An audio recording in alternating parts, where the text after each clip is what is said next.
بسم اللہ الرحمن الرحیم۔ السلام علیکم 7 کلاس، آپ لوگ کیسے؟ امید ہے کہ سب بچے خیریت سے ہوں گے، اچھا پڑھ رہے ہوں گے۔ پچھلی نشست میں ہم نے قصب حالات باب پنجم میں پڑھا تھا۔ آج ہم قومی املاک کو وسائل کے استعمال کے آداب سے پڑھتے ہیں۔ قومی املاک کو وسائل کے استعمال کے آداب۔ قومی املاک یعنی قومی جو ملکیت ہوتی ہے قومی، اور وسائل جو بھی وسائل ہمیں جو روپیہ پیسہ قوم کے لیے خرچنے کے لیے ملتا ہے اس کو استعمال کرنے کے آداب اس میں سکھائے جائیں گے۔ اچھا، قومی املاک کو وسائل سے مراد وہ چیزیں ہیں جو عوام کی ملکیت ہوتی ہیں۔ عوامی ملکیت اور عوامی وسائل میں تمام سرکاری جگہیں، سڑکیں، پارک، سرکاری جنگلات، سرکاری گاڑیاں، بجلی اور گیس وغیرہ شامل ہیں۔ ان چیزوں پر سب لوگوں کا حق ہوتا ہے۔ جس سے شخص کو بھی کوئی عہدہ، منصب، ذمہ داری یا اقتدار سونپا گیا ہے، یہ اس کے لیے ایک اعزاز سے زیادہ ذمہ داری کا درجہ رکھتا ہے۔ اس کے بارے میں قیامت کے دن اس سے سوال کیا جائے گا۔ ایک گھر کی ذمہ داری سے لے کر پوری سلطنت کی ذمہ داری کے بارے میں قیامت کے دن سوال کیا جائے گا۔ ارشاد نبوی خاتم النبیین صلی اللہ علیہ وسلم ہے، تم میں سے ہر ایک ذمہ دار ہے، ہر ایک سے اس کی ذمہ داریوں کے بارے میں سوال کیا جائے گا۔ پھر ہے کہ تعلیمات نبویہ کے مطابق صاحب منصب سے قیامت کے دن اس کی ذمہ داریوں کے بارے میں سوال کیا جائے گا۔ اپنی ذمہ داریوں اموال و وسائل کی جواب دہی انفرادی ذمہ داریوں کو پورا کرنے والے قیامت کے دن سرخ رو ہوں گے۔ خیانت کرنے والے اور رعایا کا حق مارنے والے بدترین انجام سے دوچار ہوں گے۔ سرکاری اموال و وسائل کی جواب دہی انفرادی اموال و وسائل سے زیادہ سخت ہے، کیونکہ ایک فرد کا حق کھایا تو قیامت کے دن ایک کو جواب دینا ہوگا، اور اگر پوری عوام کے حقوق پر ڈاکہ ڈالا تو قیامت کے دن ان سب کو جواب دینا ہوگا۔ سرکاری وسائل ایک امانت۔ رسول اللہ خاتم النبیین صلی اللہ علیہ وسلم کی تعلیمات کے مطابق سرکاری عہدے اور وسائل سرکاری ملازمین کے پاس ایک امانت ہوتے ہیں۔ اس امانت میں خیانت کو جرم قرار دیا گیا ہے۔ رسول اللہ خاتم النبیین صلی اللہ علیہ وسلم نے امانت میں خیانت کرنے والے کو منافق قرار دیا اور فرمایا، منافق کی 3 نشانیاں ہیں: جب بات کرے تو جھوٹ بولے، جب وعدہ کرے تو وعدے کی خلاف ورزی کرے، اور جب اس کے پاس کوئی امانت رکھی جائے تو اس میں خیانت کرے۔ ایک مرتبہ ایک سرکاری اہلکار کا انتقال ہو گیا۔ رسول اللہ خاتم النبیین صلی اللہ علیہ وسلم کو اس کی نماز جنازہ پڑھانے کے لیے درخواست کی گئی تو آپ خاتم النبیین صلی اللہ علیہ وسلم نے انکار کر دیا اور فرمایا، تم ہی اس کی نماز جنازہ پڑھو، اس نے خیانت کی ہے۔ جب تلاشی لی گئی تو اس کے سامان میں سے کچھ موتی نکلے جس کی قیمت 2 درہم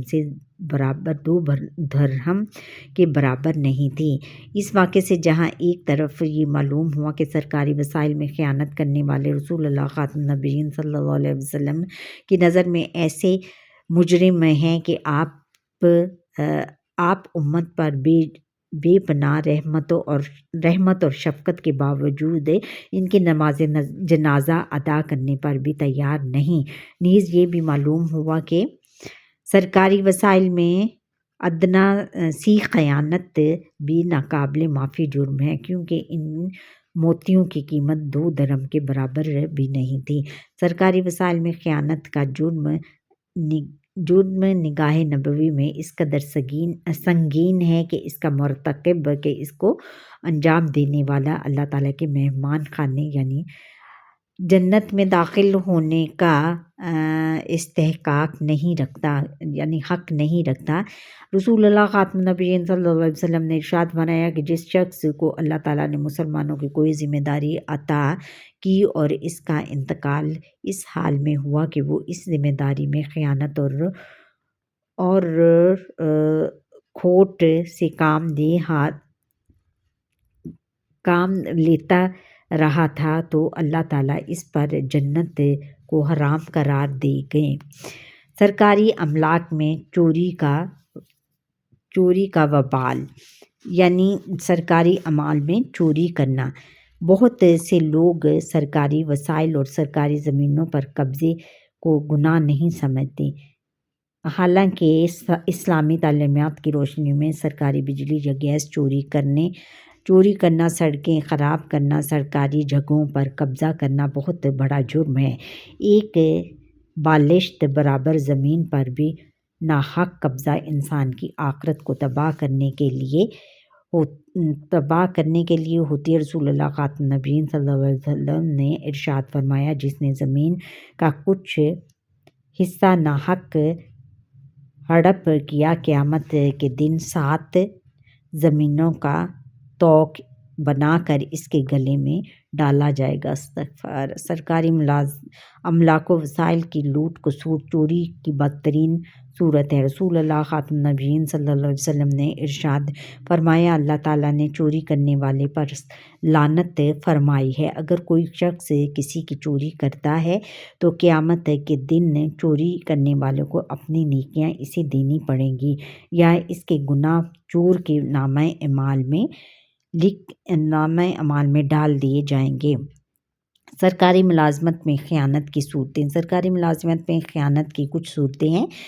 نمبر 1، وقت ضائع کرنا اور اوقات مقررہ کی پابندی نہ کرنا، اپنے فرائض اور ذمہ داری کو ادا کرنے میں کوتاہی اور سستی سے کام لینا، اختیارات سے تجاوز کرنا اور سرکاری تجاوز کرنا یعنی اختیارات کو پورے طور پر ادا نہ کرنا، سرکاری وسائل کا ذاتی مقصد کے لیے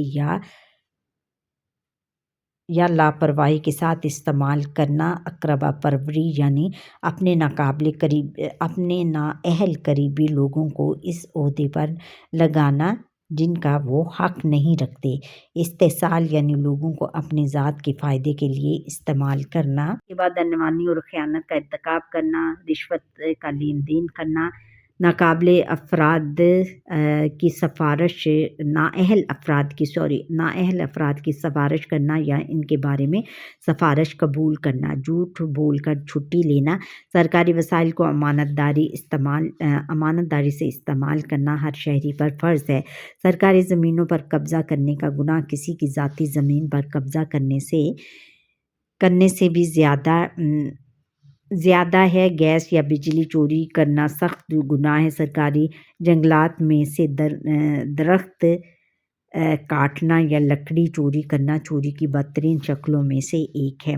جو شخص کسی کی انفرادی ملکیت سے چوری کرتا ہے وہ قیامت کے دن ایک شخص کو جواب دے گا، اور جو عوامی مال پر ڈاکہ ڈالتا ہے اسے قیامت کے دن پورے عوام کو جواب دینا ہوگا۔ دیکھو بچوں، اگر کوئی ایک بندے کی چوری کرتا ہے تو اسے صرف اسی بندے کو جواب دینا ہوگا، لیکن آج کل یہ دھیان نہیں رکھا جاتا اور تمام لوگ جو ہوتے ہیں سرکاری ملازمین وہ سرکاری امانتوں پر ڈاکہ ڈالتے ہیں اور ان کو اپنی املاک سمجھتے ہیں، اور جب وہ ایسا کریں گے تو قیامت کے دن وہ پوری عوام کو جواب دینا ہوگا ان کو۔ آگے پھر مشق ہے۔ مشق کے سوالات میں پہلا سوال ہے کہ درست جواب کی نشاندہی کیجیے۔ پہلا ہے کہ سرکاری عہدے اور وسائل سرکاری ملازمین کے پاس ہیں بطور ایک امانت، نام و نمود کا ذریعہ، بطور تعلیمی افادیت کا پھل، بطور باپ کی اولاد کی امانت۔ کیا ہوگا؟ بطور ایک امانت۔ قیامت کے دن چوری کرنے والے کو دینا پڑیں گی اپنی ملکیت، اپنی نیکیاں، اپنی صلاحیتیں، اپنی جانیں، اپنی نیکیاں۔ سرکاری وسائل لے کی لوٹ کھسوٹ بدترین قسم ہے، چوری کی، بدعنوانی کی، کرپشن کی اور وبال کی۔ چوری کی نااہل قریبی لوگوں کو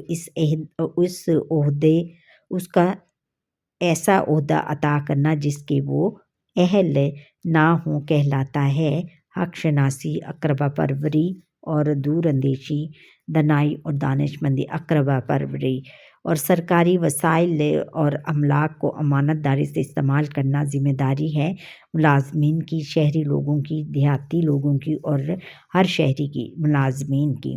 اچھا بچوں، یہ تھا ہمارا آج کا لیسن۔ آپ کو یہ میرا لیسن کیسا لگا؟ اچھا لگا ہے تو کمنٹ کریں، لائک کریں، شیئر کریں اور میرا لیسن پورا دیکھا کریں اور پورا لیسن دیکھ کر پھر کمنٹ کیا کریں۔